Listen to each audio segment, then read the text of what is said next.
Oi, eu sou Paulo Eliandro e eu queria falar para vocês um pouco sobre o caso da losartana, dos recalls de losartana que vem preocupando tanto o setor. Vamos saber mais sobre isso então.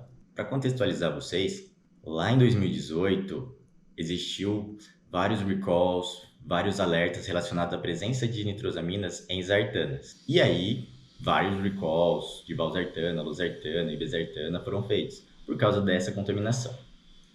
E aí, o que aconteceu naquele momento? Naquele momento inicial, as agências viram as nitrosaminas como uma impureza específica de uma classe. Então, eles esqueceram muito da parte química e focaram muito em olhar a classe do medicamento. E isso trouxe a gente para esse cenário onde todo o portfólio tem que ser avaliado, porque as nitrosaminas são formadas por causa de uma reação química. Então, em todo processo que tiver esse tipo de reação que favorece a formação de nitrosaminas, você tem um risco, e esse risco tem que ser avaliado. Mas o que isso tem a ver com a losartana? A losartana, esse recall de 2022, voluntário, é baseado no mesmo racional. Né? Então, você tem uma impureza que é originada de um processo, de uma reação química. No caso, você tem um grupo abandonador e ele pode ser substituído por uma azida, originando, então, a impureza azido da losartana. E quando ele origina essa impureza, ele coloca o paciente em risco, porque existe o potencial mutagênico relacionado às azidas. Então, em todo tipo de reação que eu tiver um grupo abandonador ou um grupo que pode ser substituído por uma azida, e eu estiver utilizando uma azida no meu processo, existe o risco de formar essa impureza.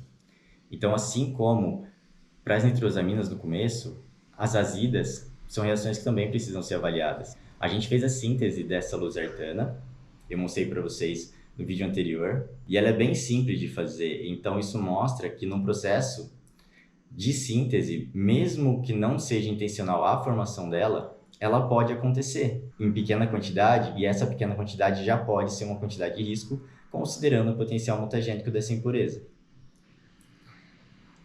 Mas aí, se essa impureza ela é formada, ela pode ser purgada da rota? Pode. Ela pode ser purgada, depende do seu processo.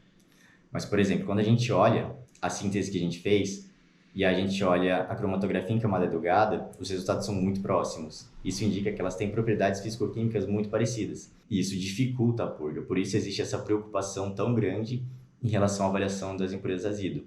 Essa síntese que a gente fez foi para uma das empresas, um dos nossos clientes, que precisava responder uma exigência sobre a presença de impurezas azido na losartana. Então a agência já tomou medidas em relação a essas impurezas.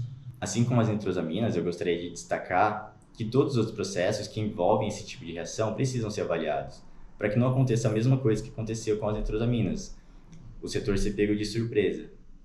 Então essa é a dica que eu gostaria de dar para vocês. O importante é focar na saúde do paciente, fazendo uma avaliação adequada dos riscos e, principalmente, não esquecer que as impurezas elas são formadas por processos químicos, né? São reações. Sempre você tem que avaliar com esse olhar químico para poder entender se existe risco no seu processo ou não. Bom, acompanhe nossos vídeos para mais informações e se vocês tiverem mais dúvidas ou quiserem conversar com a gente, é só mandar mensagem.